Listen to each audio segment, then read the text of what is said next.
Hi. We're glad you're here. Let's go to Song of Songs, chapter 1. You know, there are a lot of things that are really exciting about this conversation. One of them is the reputation we are getting in the community. And so I just wanted to throw this up. Go ahead. We got this postcard addressed to Easy Free Fullerton. And I thought maybe that was a testimony to the reputation we're getting. I'm not.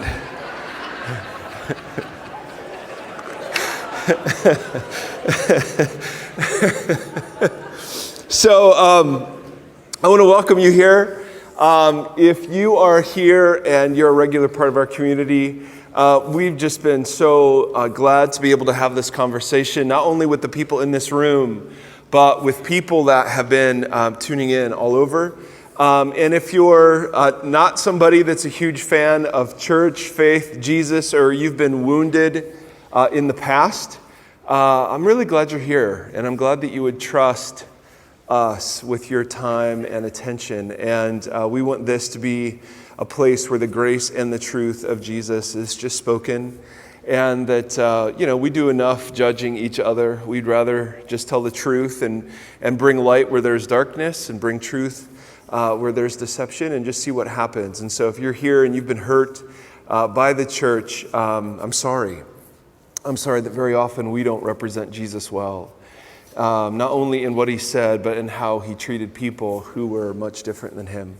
So with that kind of in mind, we just want to continually open ourselves up to the scriptures. And even if you're not somebody that thinks the Bible is any sort of authority, there is much wisdom to be had. So we're going to go to this ancient love poem, Song of Songs. If you remember, last week, we left, there are three sort of characters. There's the man, the woman, and then this chorus of friends or daughters of Jerusalem. And we're not quite sure what they're doing there, but they kind of chime in at different places. And when we last left the conversation, the woman was saying, I am dark, but I am lovely. And that's not a racial thing. That was in that culture, there was a beauty ideal that she didn't measure up to. That to have sunburned skin was a sign of having low status because you were working outside. And so we just talked a bit about beauty and how, even 3,000 years later, there are these arbitrary standards that hold us captive. And we had what I thought was a beautiful time at the end, where the guys gathered and prayed over the ladies, and the ladies gathered and prayed over the guys. And anyway, it was a powerful thing. So we want to continue the conversation. As always, you can text your questions in. The amount of questions we're getting, there's so many, and there's so many good ones. I think we'll probably just have to do a Q&A night where it's literally we just get through all the questions because they're brilliant and we just can't get to all of them. And then many of you are sharing your story with us through the website. And so I was reading those today. I don't even know what to say. I mean, unless Jesus comes to our rescue, we're dead. Because the amount of brokenness and the amount of struggle and the amount of hurt, I just don't feel in any way, shape, or form adequate for this. We can't therapize our way, if that's a word. We can't moralize our way out of this. We can't, all of morality is a good thing. Therapy is a beautiful thing. But at some point, the sovereign touch of a God, there's just nothing else that replaces that. And so we want to be a place where we encounter the God who sits behind sexuality. So, Song of Songs, we will continue. He finally speaks. Remember, she starts with, let him kiss me with the kisses of his mouth, and kind of goes on and on and on. And he doesn't get a word in until now. And Song of Songs, chapter 1, verse 9, he speaks. I liken you, my darling, to a mare. That's a horse among Pharaoh's chariot horses. Your cheeks are beautiful with earrings, your neck with strings of jewels. We will make you earrings of gold studded with silver. Now, gents, if you want to try this verbal affirmation, you may want to clarify a little bit, because Pharaoh was the ruler of Egypt, of course, and had many, many horses. The most sort of prized horses were horses that were stallions, because you could breed them and take them into war.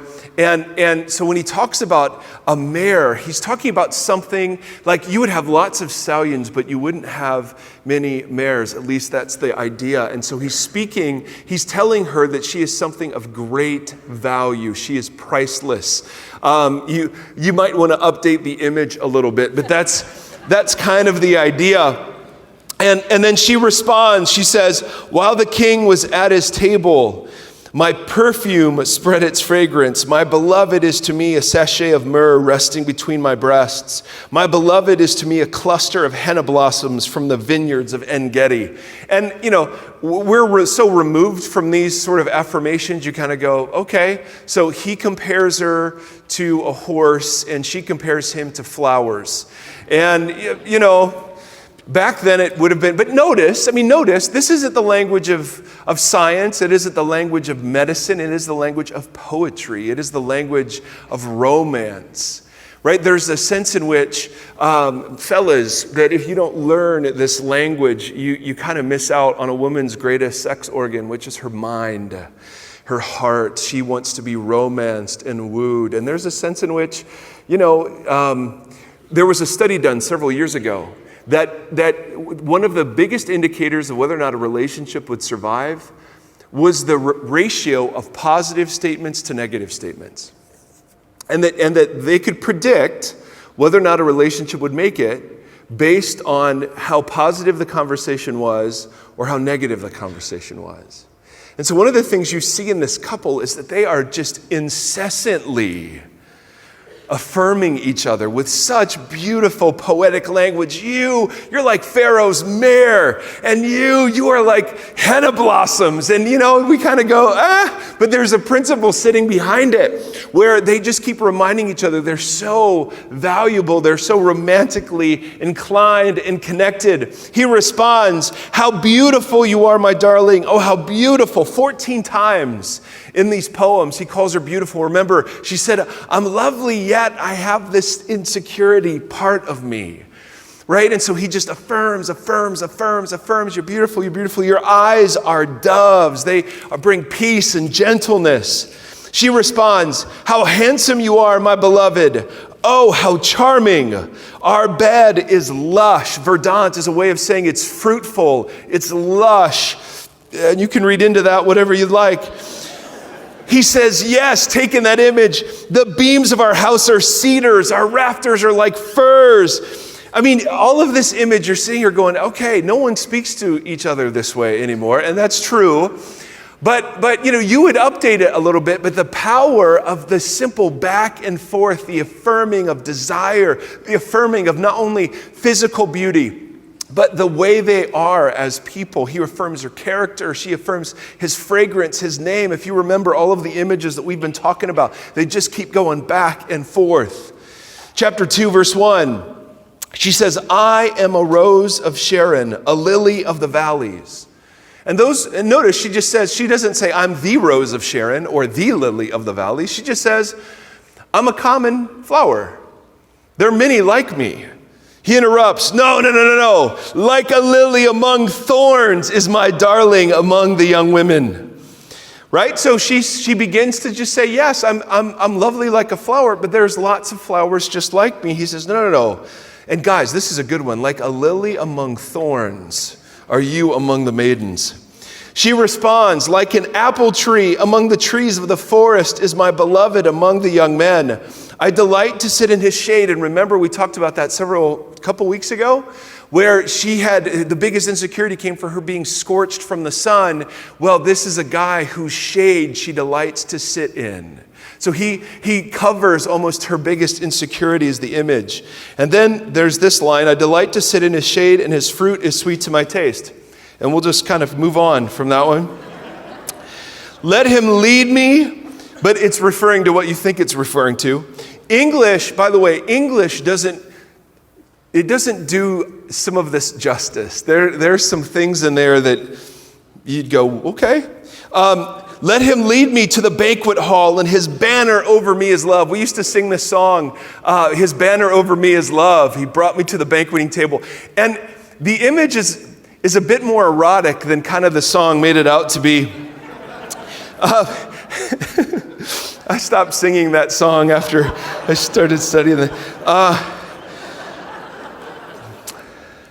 She says, strengthen me with raisins, refresh me with apples, for I am faint with lovemaking. The idea is apples and raisins were aphrodisiacs, and she's exhausted. And so she says, I need strengthened because this is exhausting. And then she says, his left arm is under my head, his right arm embraces me. And the word embrace means caress, and it doesn't mean like caress her face, it means caress body parts. Daughters of Jerusalem, right? This chorus, these friends, she says, I charge you by the gazelles and the does of the field, do not arouse or awaken love until it so desires. Now, you may be going, what in the world is going on? This book is a really hard book to study because it's built, to use a literary term, it's chiastic, which is not a sexual term. It is chiastic means there's a parallelism to it. It talks like the book talks theme A, and then it talks about theme B, and then it talks about theme C, and then it goes back to theme B, and then it ends with theme A. So there are parallels slotted all throughout the book. And so we're in a section now where they seem to be recounting the earliest parts of their relationship. And in these poems, we see a couple of things. Number one, if you study the book as a whole, you see them interacting in all sorts of different situations. Number two, you see them unbelievably affirming of each other. And number three, you see them full of sexual desire, but there is some restraint displayed. In other words, this is a book not about the sex act, but about the desire for the beloved. That's what the book is. The sexual stuff is just the outworking of the desire part. If you read the whole book, and I encourage you to do it, if you read the whole book is full of them yearning for each other. And infrequently, those yearnings are met, and then they're immediately followed by this statement. I charge you by the does and the gazelles, do not arouse or awaken love until it can be fulfilled. And so the way the book seems to unfold is yearning that waits for an appropriate release. And after the release, there's this sense, listen, this is such powerful, majestic, beautiful stuff. Wait until it's proper time. The book is not in any way, shape, or form anti-sex. It's just timely sex. In other words, yearning, fulfillment. It's so intoxicating. It's so powerful. Do not wake it up lightly. That's the idea. And so their words get more and more sexual. They start hinting at different sex acts they want to do to each other. Then there's fulfillment. And then after she says, I need food.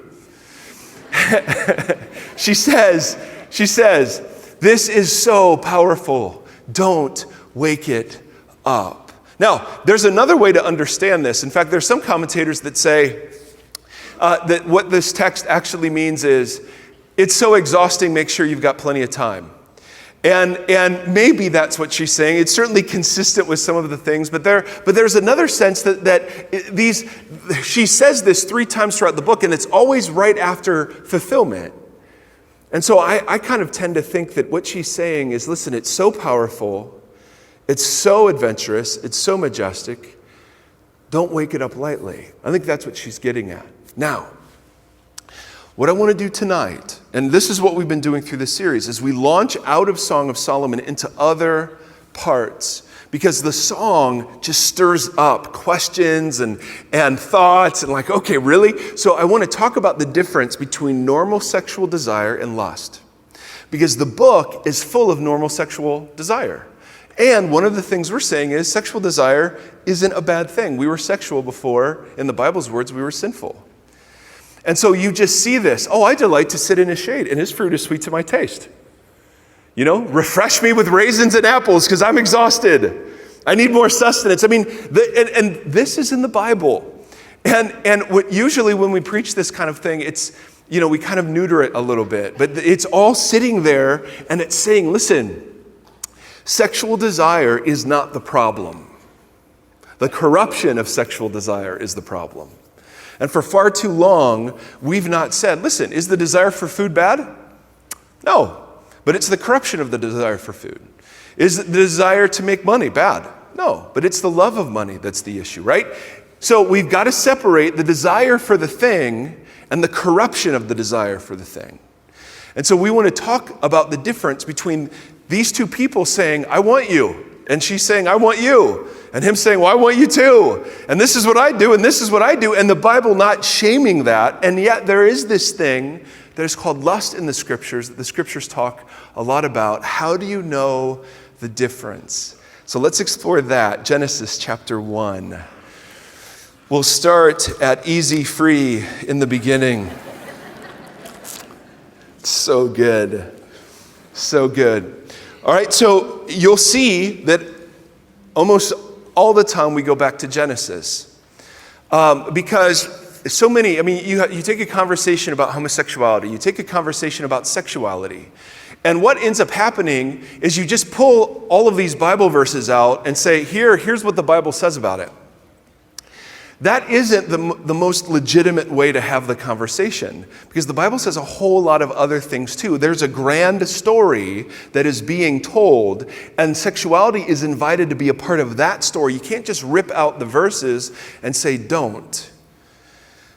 Because the story doesn't unfold that way. Jesus doesn't walk around just saying, don't. Jesus walks around waking people up to a higher level of righteousness than people dared possible. He would look at Pharisees who prided themselves on never committing adultery and say, you know what? I'm so glad that you guys are proud that you're not committing adultery, but you realize the issue is lust, right? And that's in your heart. Or he looked at people who were so proud that they weren't murdering, and he'd say, well, you realize the issue is anger, right? Anger is what gives birth to murder. Lust is what gives birth to adultery. Jesus kept zeroing in on the heart as the issue.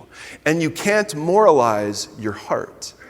Only the gospel revives a heart, transforms a heart. The good news of Jesus isn't try harder. Just don't masturbate anymore. Just don't look at porn. Stop sleeping around. If that's what Christianity is to you, it's not Christianity. That's not Jesus. Jesus does something far more radical. So we'll talk about what that is. Genesis chapter 1. In the account, verse 26, God says, let us, remember there's this rhythmic poem that's being said over and over and over. God said, let there be light. There was light. It was good. God said, let there be this. There was that. It was good. God said, let there be that. There was that. It was good. And then that whole sequence gets interrupted. Genesis 1. God said, let us make mankind. It means humanity. It's generic. In our image, in our likeness, so they may what? Rule over the fish in the sea, the birds in the sky, over the livestock, all the wild animals, and over all the creatures that what? Move along the ground. So, God looks at all that he has made and he says, you know what? There's nothing that bears my image. Now, to be an image bearer, as we've talked about, means that however faintly you echo, human beings echo bits of what God is like. We're not animals and we're not angels. The goal is to be fully human. So we have human desires and human frailties, right? We weren't made as animals or angels, and yet we can't pretend that those desires aren't real, right? So the world just simply looks at us and says, hey, the kids are going to do it, so give them condoms, as if biology was the most important thing. And then the church at times just looks at everybody and says, oh yeah, we're angels, we don't struggle with this stuff, and all of that sin and abuse and hurt goes subterranean. We just want to say, no, God said you're image bearers, you're human, and part of what that means, the first of the 613 commandments of the Bible was fill the earth and multiply. So sex was part of the original intention that God had for creating human beings. And that male and female were both image bearers. That meant they were of worth, significance, and value simply because they were made in God's image. They were made, it says, to rule. Now, when it says rule over the fish of the sky, or the fish of the sky, the fish of the sea, the birds of the sky, over the livestock, over all the wild animals, over all the creatures that move along the ground. Here's the idea. Rule doesn't mean strip mine, pollute. It doesn't mean hunt into extinction. Okay, the word rule there means to cooperate with God in the administration of the created order. It means to be, and we don't have time to look at all of the theology that sits behind this, but it means to be God's co-regents. His like we're the landlords, right? He owns the building, we're just the building managers. And do it in a way that brings glory and honor to God and benefits all of creation. That's what it meant to rule. Human beings weren't angels, they weren't animals, they were fully human, and part of their humanness was to be in partnership with God, creating and directing and managing creation towards God-honoring ends. Makes sense? Now, this is the part where we meet the talking snake. Okay, now, if you're here and you're like, I don't buy the talking snake, okay, that's just fine. Let the talking snake be a metaphor to you or whatever. All right, but we're going to talk about the fall narrative that involves a talking snake. And whether or not you buy it, it's okay. There's a profound point being made, all right? So flip over to Genesis chapter 3, verse 1. So God creates Adam and Eve. He nestles them into a garden called Eden, right? The word means delight. He's given them food to eat. He's given them each other. He says, be fruitful and multiply. That chapter 2 ends with they were naked and unashamed. I mean, it was a pretty sweet deal. There was only one rule. Remember what the rule was? What? Don't eat of this particular tree. You can have everything else, but of this particular tree, don't eat. Okay? It's a garden full of yeses, and there's one no. So we meet a serpent. Verse 1. Now the serpent was more crafty than any of the wild animals that the Lord God had made. He said to the woman, did God really say you must not eat from any tree in the garden? Now notice what he's doing. In a garden full of yeses, there's one no. So what does the serpent draw their attention to? The one thing they can't do. She replies to the serpent, verse 2, we may eat from the trees, we may eat fruit from the trees in the garden, but God did say you must not eat fruit from the tree that's in the middle of the garden, and you must not touch it. Now, God never said that part, or you will die. What does the serpent say? You will not die, the serpent said to the woman, for God knows that when you eat of it, your eyes will be opened, and you will be like God. In other words, God is jealous. God doesn't want you to be like him. God's holding out on you. God isn't good. When the woman saw that the fruit of the tree was good for food and pleasing to the eye, and also desirable for gaining wisdom, she took some and ate it. She also gave some to her husband who was with her, and he ate it. Then the eyes of both of them were opened. They realized they were naked. They sewed fig leaves together and made coverings for themselves. Now, this is the significance of the story. Human beings were to rule over creation, and instead, a piece of creation invites the human beings to submit to its wisdom rather than the Creator's wisdom. So instead of being over creation, now human beings stand under it. They give away this call to rule, and instead Their authority is usurped by creation itself. Forget about whether or not you buy the talking snake. The point is that creation is now reversed. Instead of human beings partnering with God in the administration of justice and mercy and grace and whatever else over the created order, now human beings have listened to creation instead of ruled over it, and now find themselves alienated, separated, right, from God and from each other. The first thing they do is they sow fig leaves. They realize they're naked. That is an indication they felt shame. The second thing they do is they hide from God. They fear him now instead of being intimate with him. In other words, everything that God designed initially that was characterized by a Hebrew word called shalom was now ruptured and fractured.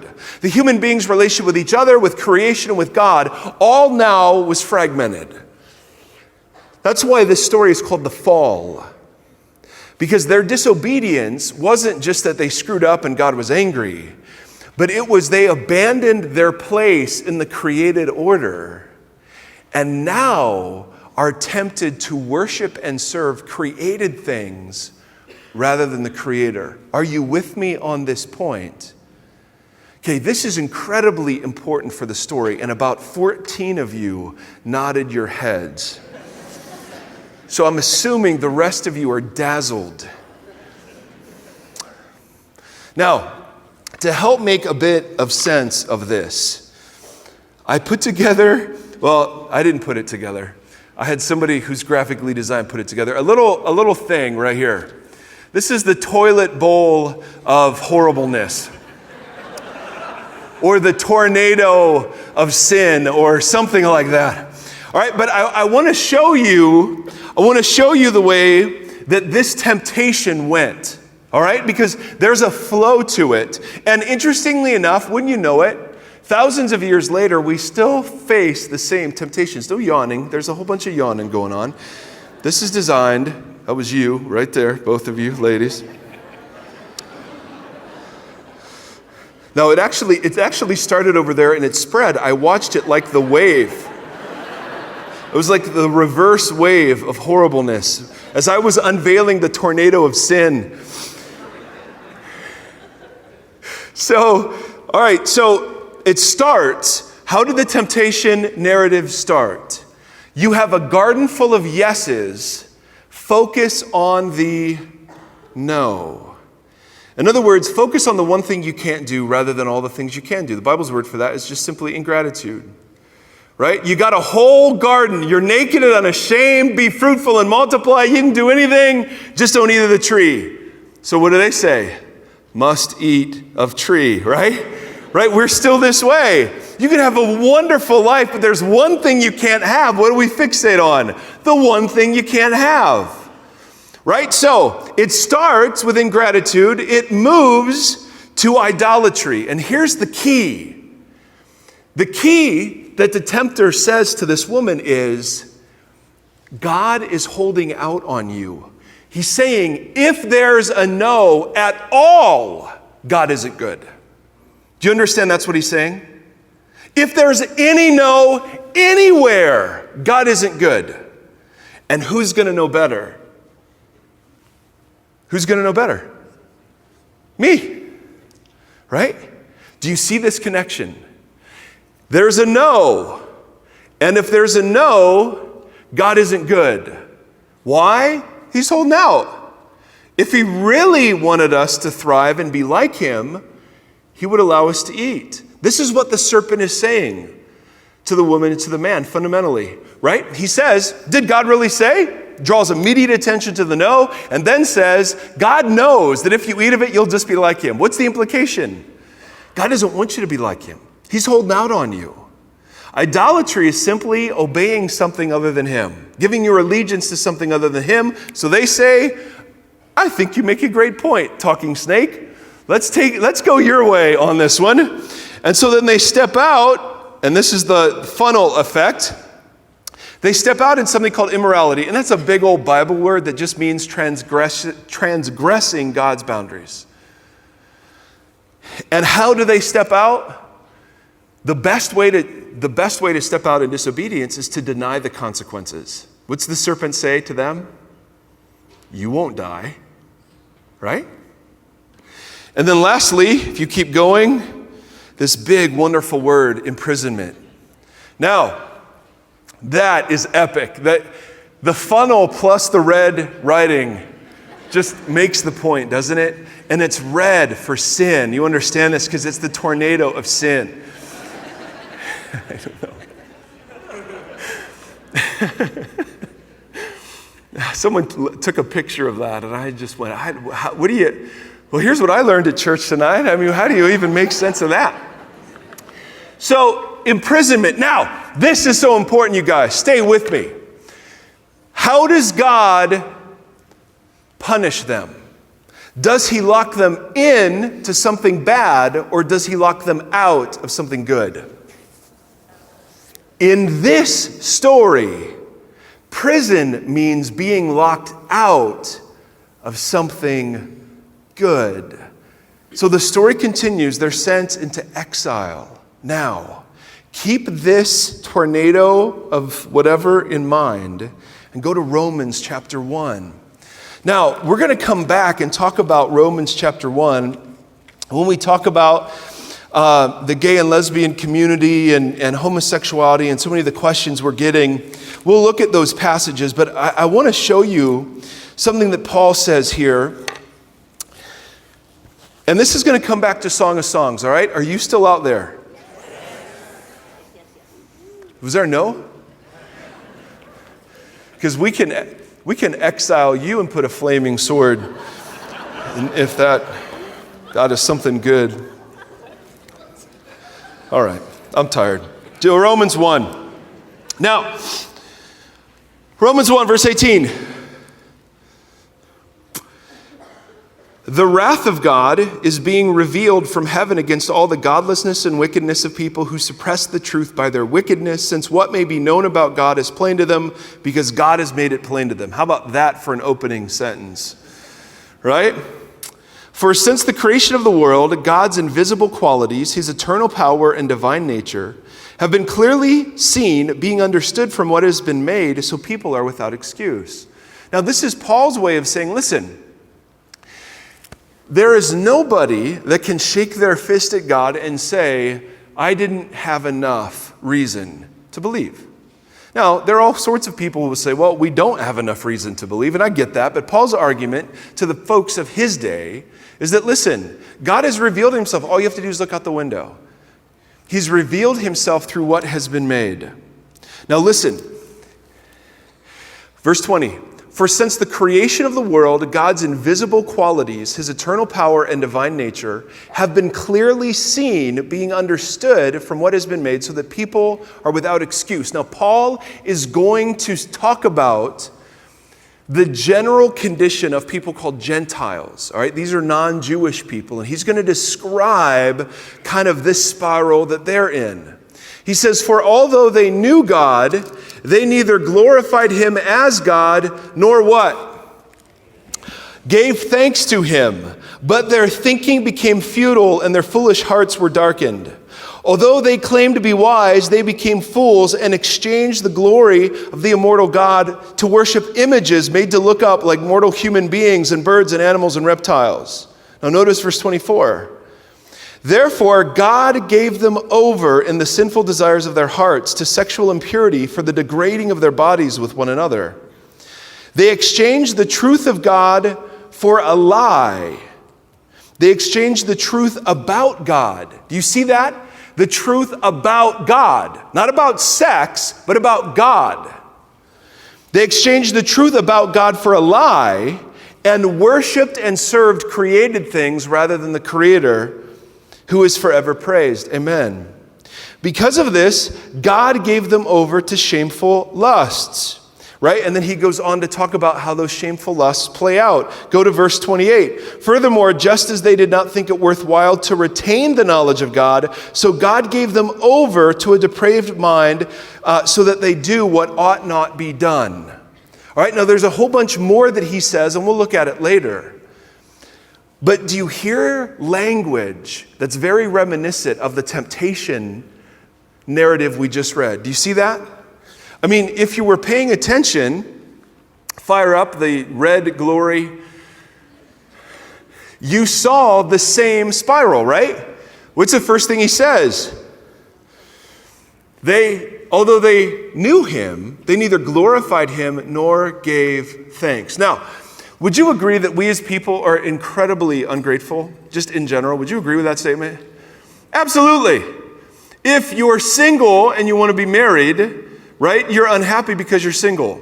If you're married and you want to be single, you're unhappy that you're married, right? It's almost like any station of life you find yourself in, there's another reason to complain, right? So it's like you get married and then you go, oh, but this is the only naked body I can look at for the rest of my marriage. Right? I mean, it's like no matter what blessing sort of comes, I mean, we are people who are fundamentally ungrateful people. And that's just, part of that is being human, part of that's being raised in America, part of that is being a consumer. We are trained to be consumers. And you understand every advertisement is designed to make you unhappy with your station in life. You understand this, right? So we have this temptation has a marketing department. Right? We are clearly and incessantly bombarded with the desire to be dissatisfied with where we are, what we look like, what we do, what we smell like, and what we have. There is an incessant negotiated desire that says, if I just had one more thing, if I just got married, if I just got divorced, if I just could have sex, if I could just do this with my mate, if I could just do that. I mean, there is an incessant, never-ending stream of if I could just fill in the blank. And so Paul says, you want to know why people are alienated from God? I mean, you could be a single person who is incredibly gifted, does meaningful work, has massive amounts of friendships, but what's the tempter going to keep pegging you with? You're not married. You could be dating, have a beautiful relationship, right? And clearly, this is somebody that you feel like you could spend the rest of your life with, but what's the tempter going to hit you with? But you can't have sex yet. And so that's what you focus on. Or you're married, and you have a great marriage, but what's the tempter going to focus on? Yeah, but you can't sleep with anybody else. I mean, every step of the way, the whole world system, empowered by our adversary, just simply says, do not be at peace. There's something more for you. And if you just had that. And we all know this, but it's the air we breathe. How do you critique air? Right? How do you, if you're a fish, how do you know anything other than water? Unless you're a fish of the sky. Right? I mean, we are so immersed in it, we can all go, yeah, we know advertisements are dumb. And yet, so we live, Paul says, in a world where we may know God, but we neither glorify him nor give thanks. We live in a garden full of yeses, and all we ever focus on is the no, right? So when we talk about sex, what does everyone want to talk about? The no. Well, why can't we? Where's the line? How far can we go? Right? We don't want to focus on the yeses. I mean, how great is it to feel attraction? How great is it to feel desire? How great is it to flirt? How great is it to whatever? We don't want to talk about that. We just want to talk about the rules. And then we get bitter, because where do we go next? If there are rules, he's not good. I mean, he even says that. Paul says that directly. They exchange the truth about God. We're not even talking about sex yet. He's talking about your view of God. Listen, do you think God is good?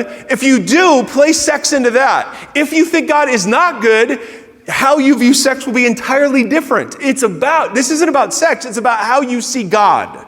That's where the battle is really fought. Is he good and loving and kind, or is he mean, vengeful, and wrathful? And so the temptation comes, hey, there's a no. There's a no out there. Immediately, well, he must not be good. And who's going to know better? Me. Sex worship is self-worship. That's all it is.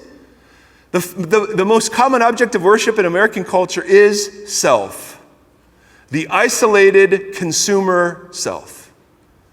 So anything that frustrates self-desire is deemed oppressive, repressive, bad. Jesus says, there's a self you got to deny if you want to follow me. So you have two completely different versions of human life. But notice how ingratitude feeds idolatry. If there's a no, he can't be good. Well, there are no's. Well, he must not be good. Who's going to know better? Me. And how do you step out and transgress? Deny the consequences. Is there no more fertile place for denial than in the area of sexual sin? It's not hurting anybody. It's just a website. Nobody's going to know. I mean, I had a guy tell me with a straight face, Christian marriage. He says, listen, man, it doesn't matter if you look at other menus as long as you eat at home. Now, ladies, do you think that qualifies under the broad category of fidelity? Okay, so he's attracted to other people, but you're the only outlet he's got. I mean, that's just, really? And what's the rationalization? Not sleeping with anybody else. Hey, honey, let's bring some porn into our marriage just to spice it up. And that is the most damaging thing you can do. If you can't find satisfaction and attraction with each other, the last thing you want to do is add more naked images. You want to focus on, you want to go back to being attracted to each other and not needing all of the other naked images, right? I mean, there is no more fertile ground. Hey, it's not an affair, but we just spend lots of time together, right? I mean, is it me? Or are we masters at this? And we deny the consequences. So the spiral is, there's a no. God must be bad. He must not be good. I know better. And it won't really hurt. This affair, this one will meet my needs. Right? I screwed up the first one. This one's going to be awesome. And then you realize, and I've talked to people who've done this, oh, the same set of problems that plagued your first marriage is here too. That's shocking. Because wherever you go, there you are. Right?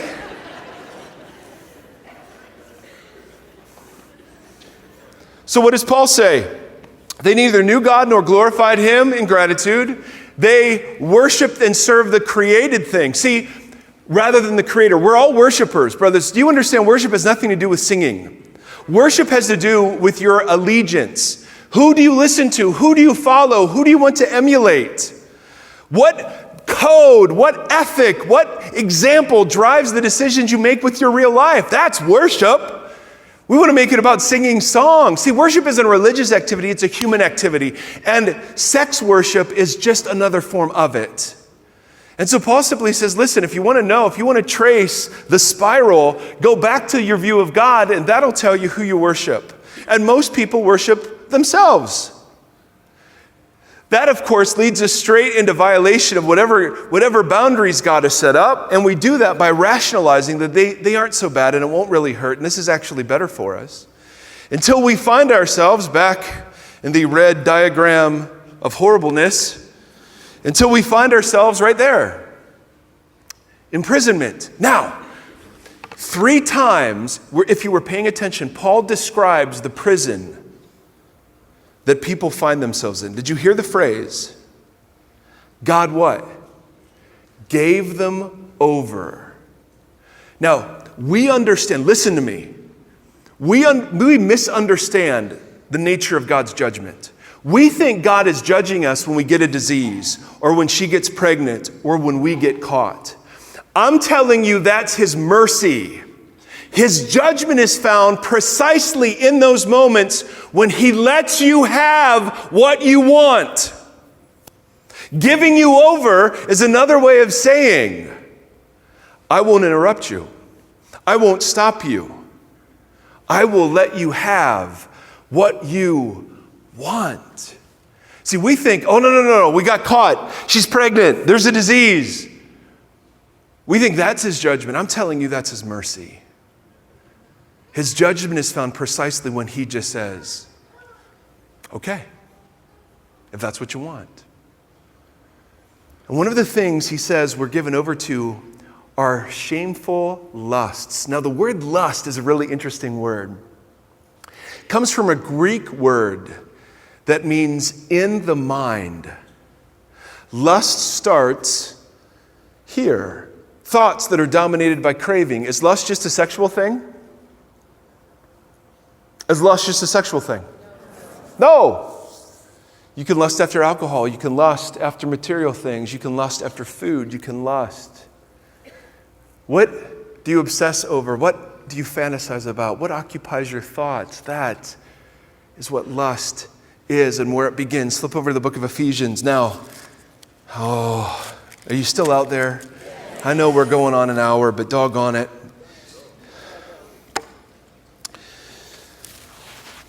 Now, Ephesians chapter 4. And by the way, there is such massive good news at the end of this. But let's just start by telling the truth for a second, okay? Let's just start by saying every single one of us is broken. Every single one of us. Not one of us in here has room to judge any other person. Amen? And so this isn't about judgment. This is just about piercing through all of our defenses to say, you know what, we're all screwed up. And realizing sexual issues don't just start with how you use your body. Sexual issues start with how you see God. And until you see the connection, we'll talk about masturbation. I thought the biggest indicator of my success that day as a follower of Jesus was whether or not I did that. And I just wanted to, what myself now would say to myself, 2 days ago? No, I'm just kidding. Back then, is I would say, whoa, I have a friend who kicked a bottle. I would just say, you know what? God's interested in more than keeping score about whether or not I sinned that day in that way. Right? There is a bigger story being written. See, we just want to zero in on these sexual things and these rules, and the scripture doesn't do that. There are bigger issues that sex has to be placed into, and once you get clear on those, then sex begins to make sense. But if you just zero in on the rules and the thou shalt nots, you miss the beauty of what actually God intends.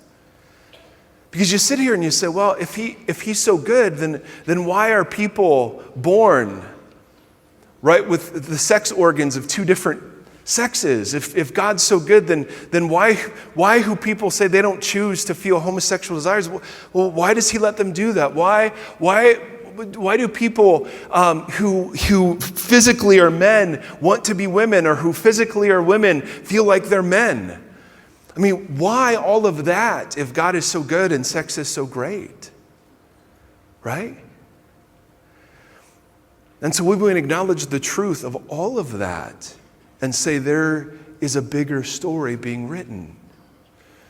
And so we start with Song of Songs, and you see this man and this woman affirming and restraining, and there's this beautiful sexual desire that they have, and it isn't condemned.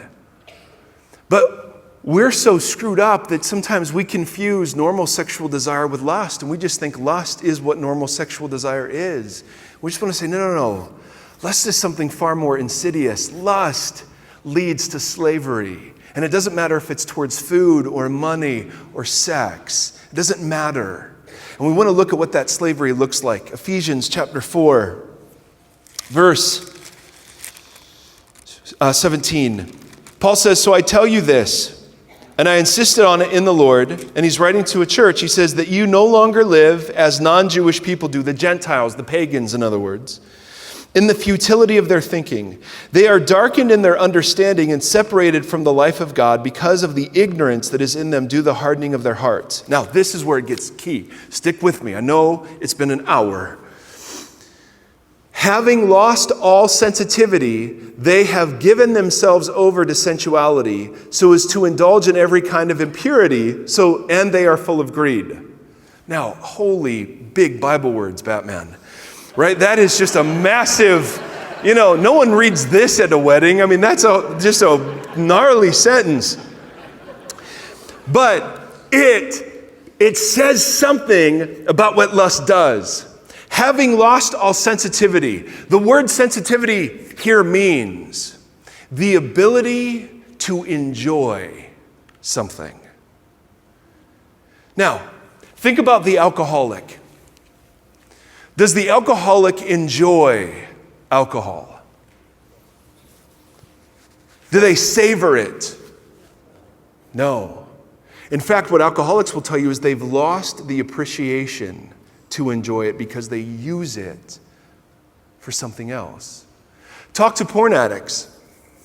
Do they enjoy arousal and release? No.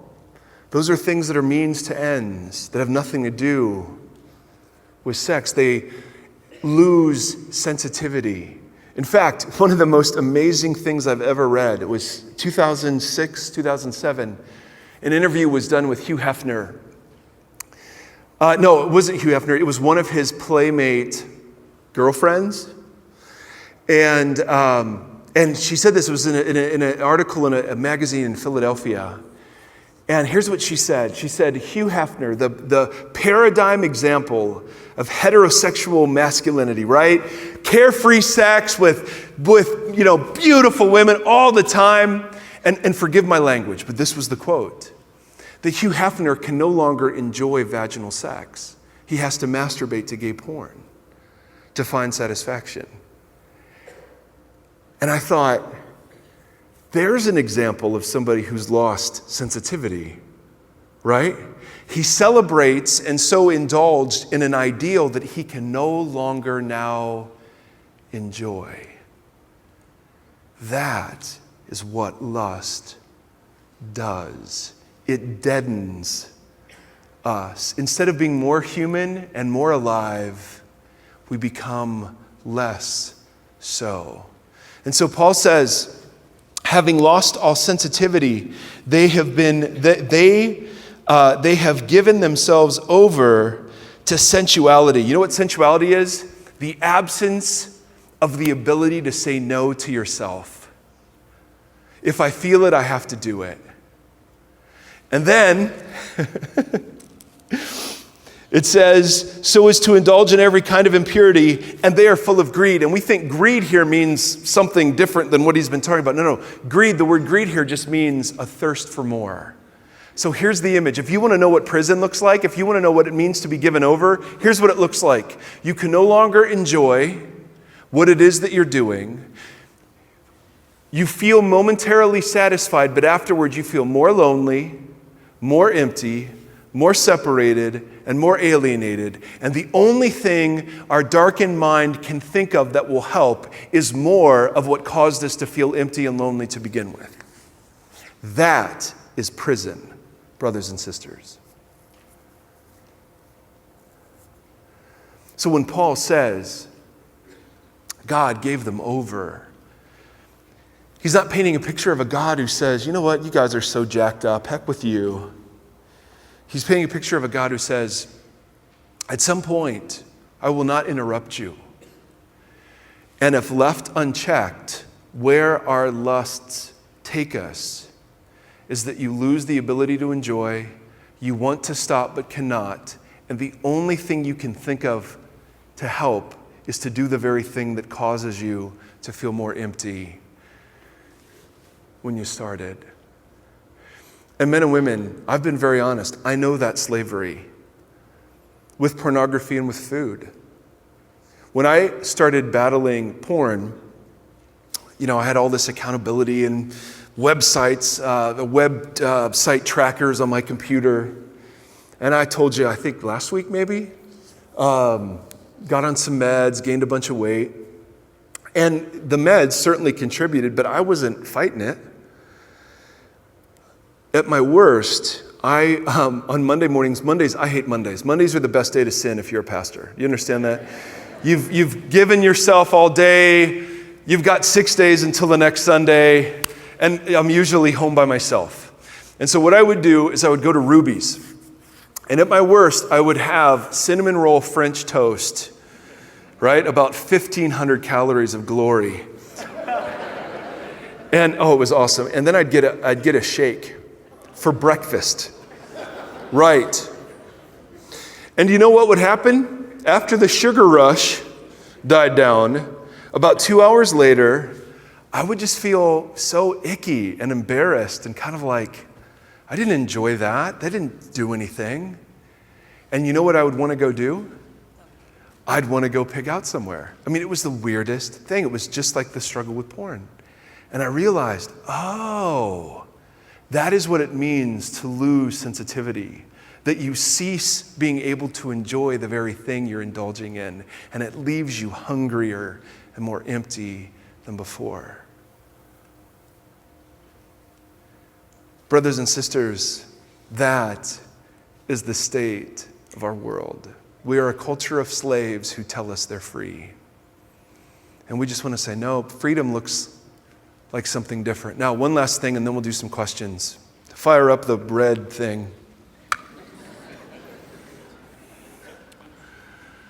Now, all of us are somewhere here, right? I mean, my guess is there are some of us who feel the weight of imprisonment. I mean, and I've talked to some of you. I want to stop and I can't stop. I'm addicted is our language, right? But that's just another way of saying you're in prison. Some of us are in the middle of acting out. We're people that, yeah, we kind of know it's wrong, but we don't think it's too bad. Some of us are, and maybe you're not just one. Some of us, we just can't say no to ourselves, in which case you run your life. Or for some of us, we walk around as just incredibly ungrateful people. The point I want to make tonight is simply this. Our sexual problems don't just start and end with our sexual problems. There is a bigger story being written about how you see God and his purposes for humanity. So how does healing come? Does healing come through trying harder? Does it come through trying harder? Does it come from feeling more ashamed of yourself? Does it come from staying quiet? No. Healing comes first and foremost when you come out of hiding and you realize there is no temptation that has overcome you except what is common to the rest of us. No matter how twisted you think you are, there are a whole bunch of people just like you. Two of the most powerful words human beings say to each other is me too. Me too. So healing starts with coming out of hiding. Healing starts with understanding who God is and how good he is. Healing comes from recognizing that you can't run your own life and learn to really worship and serve this Creator rather than you. And healing comes when we realize there are consequences and it does matter. Now, let's do some questions. I've rambled for far too long. If sexual intercourse is the thing that makes a couple one flesh, how can a husband engage in a fantasy sexual relationship with himself and not have it affect the one flesh relationship he has with his wife? I think that's a great question. And I would say, I'm going to get, who knows if I'm going to get into trouble. I believe it is possible to appropriately sexually desire your spouse. I also believe it is possible to lust after your spouse in really negative ways. I also believe that one of the things that men do, women do too, I just am coming obviously from a guy perspective, is to engage in fantasy relationships with other people while technically staying faithful to their spouse. And that's how I'm reading that question. Is if you're fantasizing about being one flesh with other people, how can that not affect your relationship with your spouse? Well, of course it will. Of course it will. See, the fidelity the scriptures talk about isn't just an abstract, like, just don't touch someone else. It is fidelity of heart and of mind and of body. And wouldn't you know it, as Jesus said, where does fidelity of body start? Or where does infidelity of body start? Infidelity of mind. And so one of the reasons why my brother who says you can look at other menus as long as you eat at home is so tragically incorrect is that lust doesn't stay level. Lust doesn't plateau. Lust always demands more. You start out in the Sports Illustrated swimsuit issue. It's the most erotic thing you've ever seen. And then after a while, that's not enough.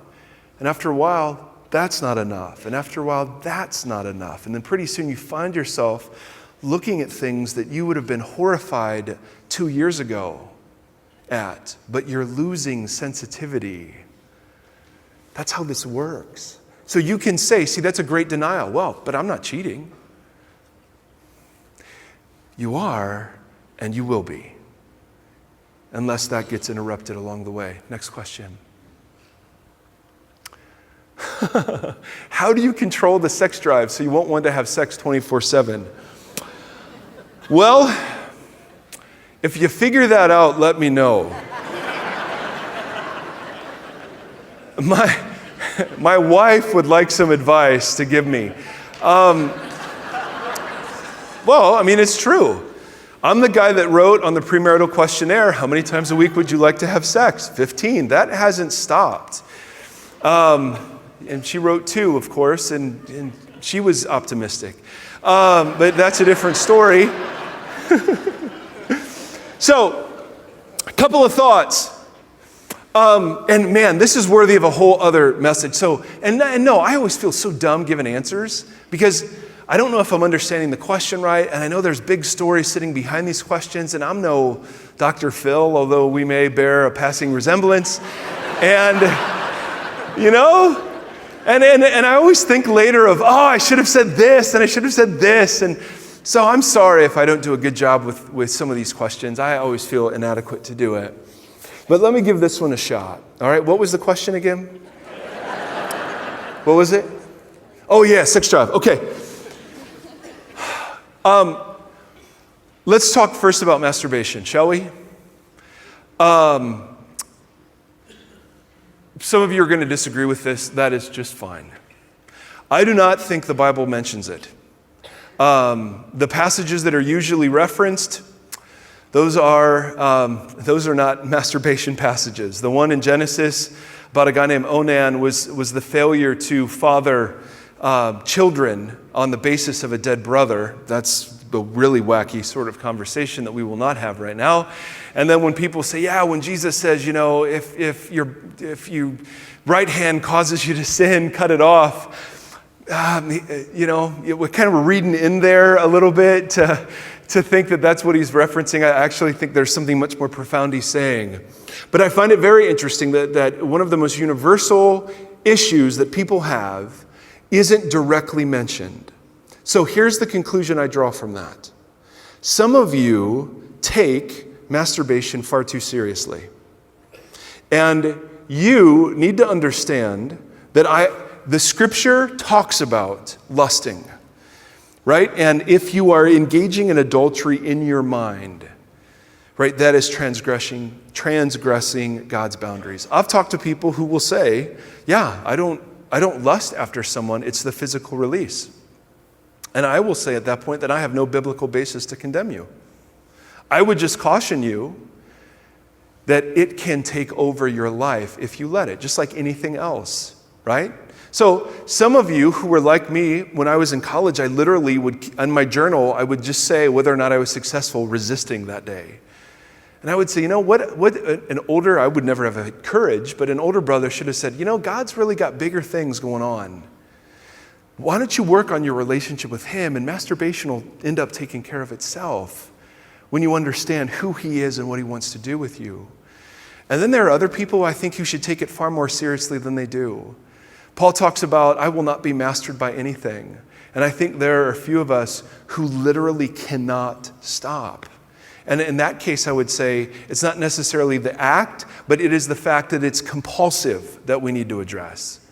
So personally, I think God, whether it's through wet dreams for guys, whether it's through, and I hate saying this because some of you are just going to fire up at me, but I do think we have to say to young people that there are times that masturbation can be an appropriate outlet. I just think we have to say that. I do.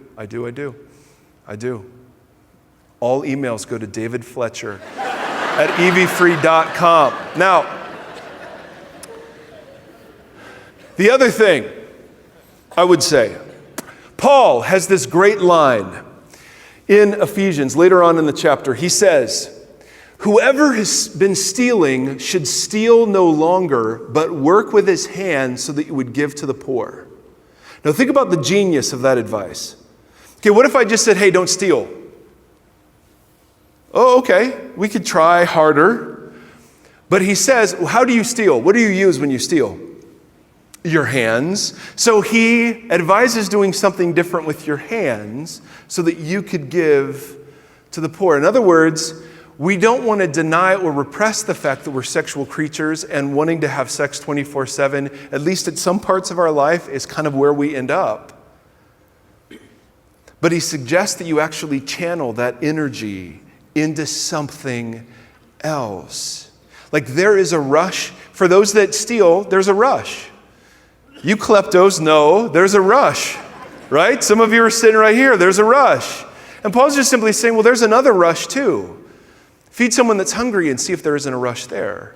And so what we're not saying is just starve yourself. What we are saying is you're incredibly sexual, be incredibly sexual, but don't let the sex drive that you feel dominate your life. It is possible to live feeling sexual feelings and not having to be enslaved to them. Part of how you do that is finding other things to give your energy to.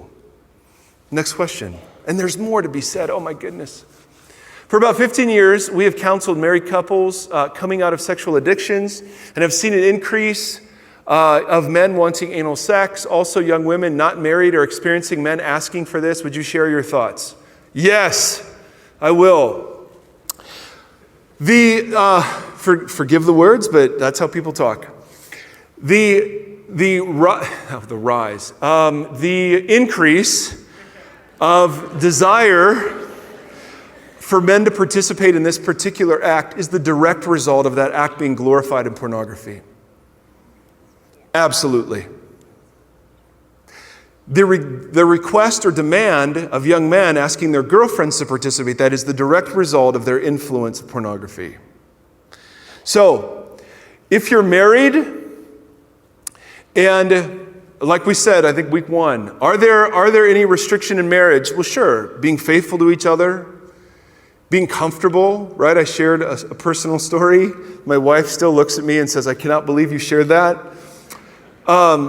If your spouse isn't, yeah, and then you've got like safety and hygiene reasons, but if the two of you in a marriage say, hey, let's give this a shot, okay. I don't think we have a biblical basis to say that's wrong. In fact, Song of Solomon explores all of these different sorts of sexual things. Now, this particular one I don't read about in the book, but there are other things that are in the book very quite clearly. So if you want to be adventurous, but if you're saying in dating, how do we talk about this desire? Man, I would say there's a bigger fish we got to fry. It's not the desire for anal sex that's the issue. It's the pornographic flooding of images that's the issue. And young ladies, please understand me. Please hear me. If your guy demands this of you in a non-marriage relationship, he doesn't love you. He's using you. See, the difference between love and lust is quite clear. Lust uses another to please me. Love uses me to please another. And when you learn that difference, then you're getting close to what the scripture talks about. When it talks about two married people going, I can't wait to do this. And the other married person going, you're like a mare in Pharaoh's. Yeah. Yeah, well, you smell good. Well, yeah. Okay, I'm a 17-year-old girl. I'm attracted to older men. Is it a sin to be attracted to them even if I don't act on it? No. I don't think being attracted is a sin. I think Jesus, when it says he was tempted yet did not sin, I don't think temptation is sin. Because Jesus was tempted and didn't sin. I would wonder why. I mean, if somebody who's my age said, yeah, I find teenage girls really attractive. And I'm not saying it's similar, I'm just saying at some point, I'd want to know what sits behind that. But if you find older men attractive, I don't think that's a sin. The issue, I think, has to always be, at what point does that cross over into something unhealthy? And I'd want to talk about that. Not because it's an older guy, but just it's in any attraction with anybody. There comes a point when that attraction ceases to be healthy and becomes obsessive or becomes something that's not godly. And it's not just because you're attracted to older guys, I would say, that it's just part of being attracted to anybody that this issue arises. Make sense? Okay. My ex and I broke up because we were struggling sexually. We were being pressured to break up by others. Is that a bad thing because we gave up? Or should we have tried harder to work on it? Ooh, great question. So when my wife and I were dating, she couldn't keep her hands off of me. Yes, yes, yes. And ladies, you can understand why, of course. And one of the things we did is we actually, I mean, we were both 29, all right? So I had not engaged in intercourse. Before she was a Christian, she had slept around, and she'd tell you this if she were here. This is nothing that she would hide. And she came to Jesus, and she was worried about what our sex life would be like. You know, would I feel insecure? Would she have memories? I mean, so we talked a lot about this. And like any couple of that age, oh my goodness, I mean, you're built to want to have sex with each other, right? And the more intimate you get emotionally, the higher that desire comes. So we're wrestling so badly with it, we actually took a break. And we took a month and we just didn't see each other. And I would go walk around her apartment once a week and I'd just pray. No, I mean, really, pray for her, pray for me. One of the things I found is if I'm struggling with lust towards somebody, I just start praying for them. And I find that changes the in my mind sort of thing that's going on. And so with her, we took a break, and that was a really, really healthy thing. And then for the next couple of months, we would drive. I know this sounds so crazy, but we would drive to wherever we were going to have our date, and we'd drive separately. Because we found this curious thing. If we were alone at 2 a.m. watching a movie on my couch, we'd struggle. And so, I don't know why. I mean, it just sort of happened. And so we found fighting the battle before the battle was hugely helpful. We were still full of attraction and desire, but we weren't given opportunity. And the fruit of fighting that battle was on our wedding night. When I handed my wife, and don't make fun of me. If you make fun of me about this, I am literally going to beat somebody. Okay? Because my wife was worried about her past and whatever else, I bought her, I bought her a Bible with her new name on it, and then I bought her, do not. Oh, I can hardly say it. I bought her a little sculpture of 2 kids, a boy and a girl, playing. And I said to her, you know, under God, this is what we're like right now. We're 2 kids who now get to enjoy a great gift. And that was a really kind of powerful thing. So, are there times you should break up because you're struggling sexually? You bet. You bet. Absolutely. Being pressured to break up, well, it depends what kind of pressure it is. If it's good, godly, gracious pressure, that's one thing. But if it's legalistic, Pharisee, moralistic pressure, I think it's possible to break up and still end up dating in a beautiful and godly way. Because every now and again, the flow of attraction just has to be interrupted so you remember, oh yeah, we can talk. There's this whole other part of our relationship that we should be having, and that's a good thing. Precious moments. All right, last one.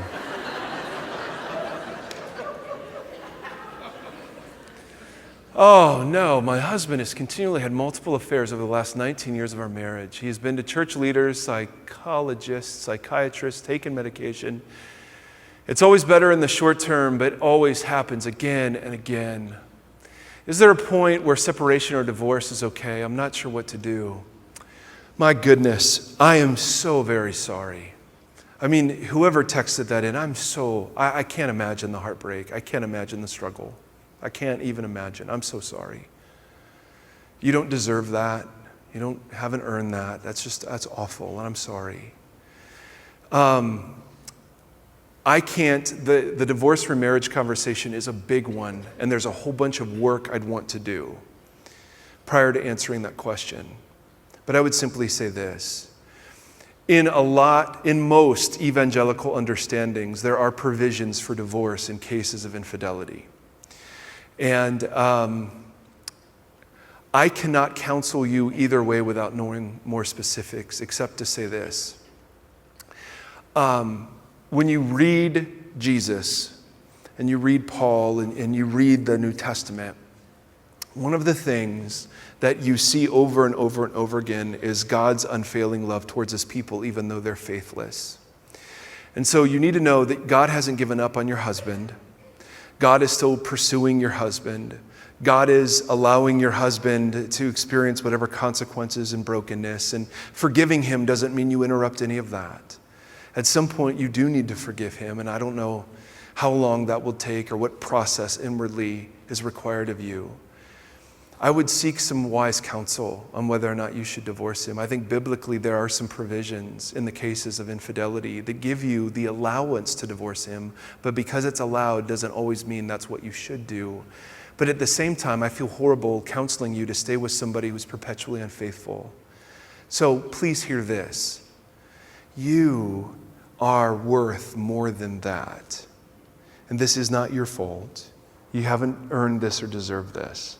And I don't know whether separation is necessary. I have no idea. And I would be unwise to give any advice further, okay? Because without knowing the whole story, I wouldn't want to do that. All right, last one. Man, I'm so sorry.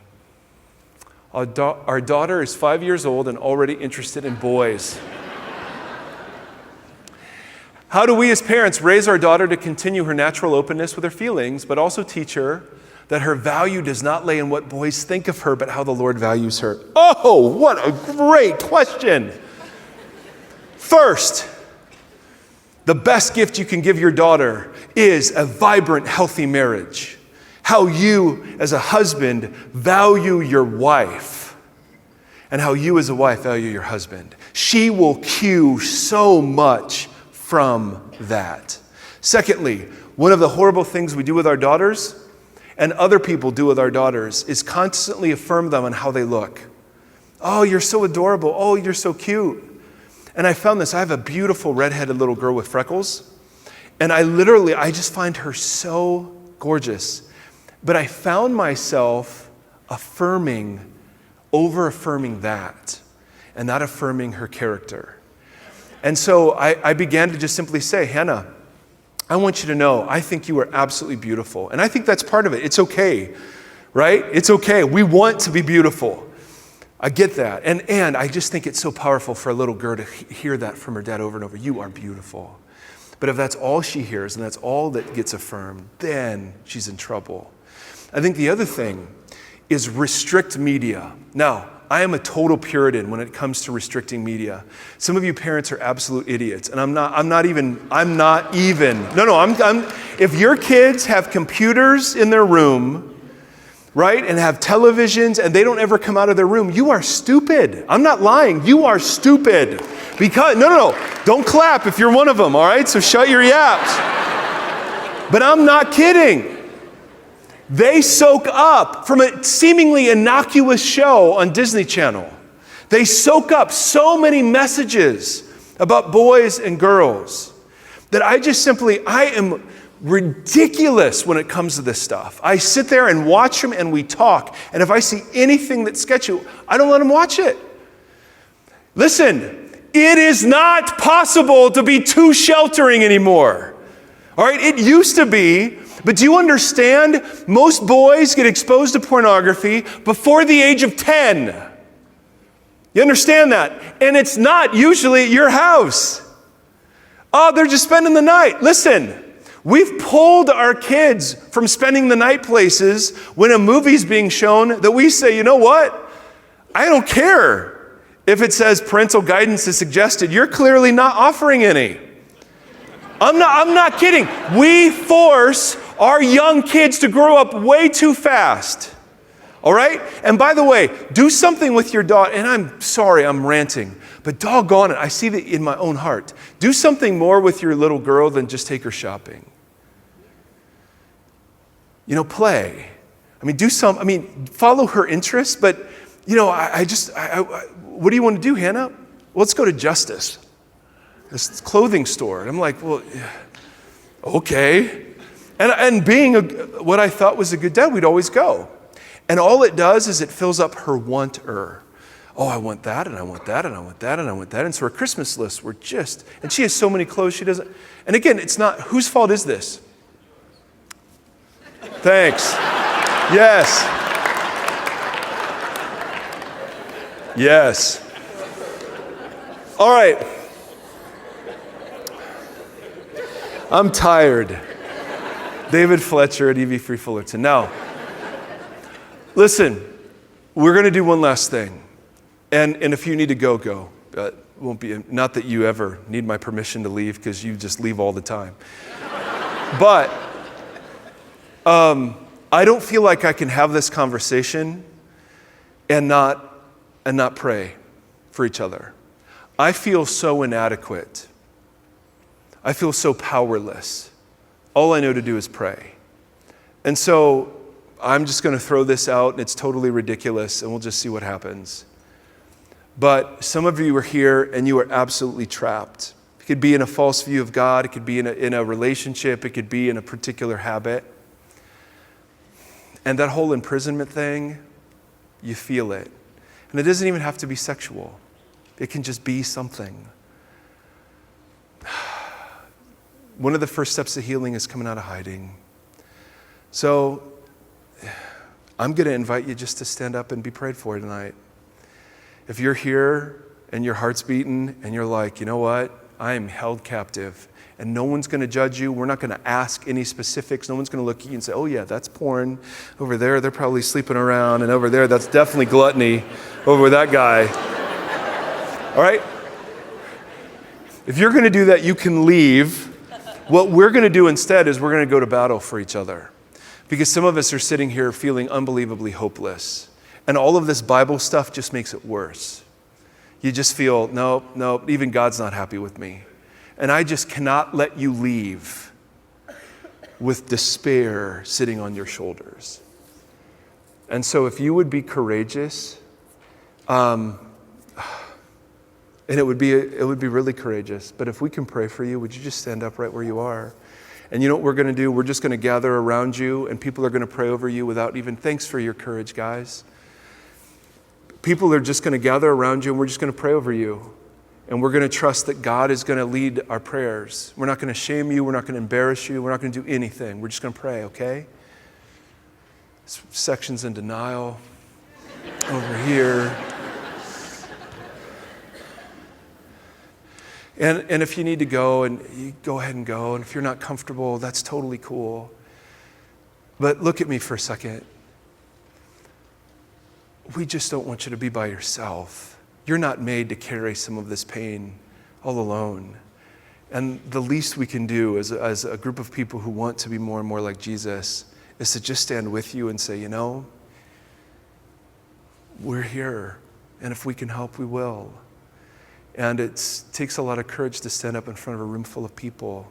But do you understand that means God's already at work? You understand you don't stand up in front of a room full of people unless God's doing something?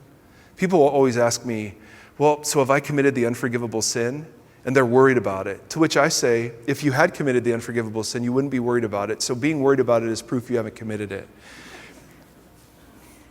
ADD point to say, the fact that you're standing up suggests that God's already at work. Do you understand me?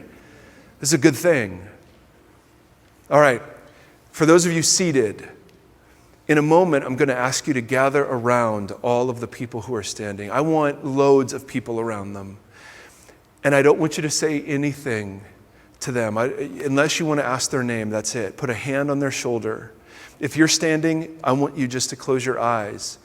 And God's people are going to start to pray over you. And we're going to trust the Holy Spirit to guide our prayers. okay?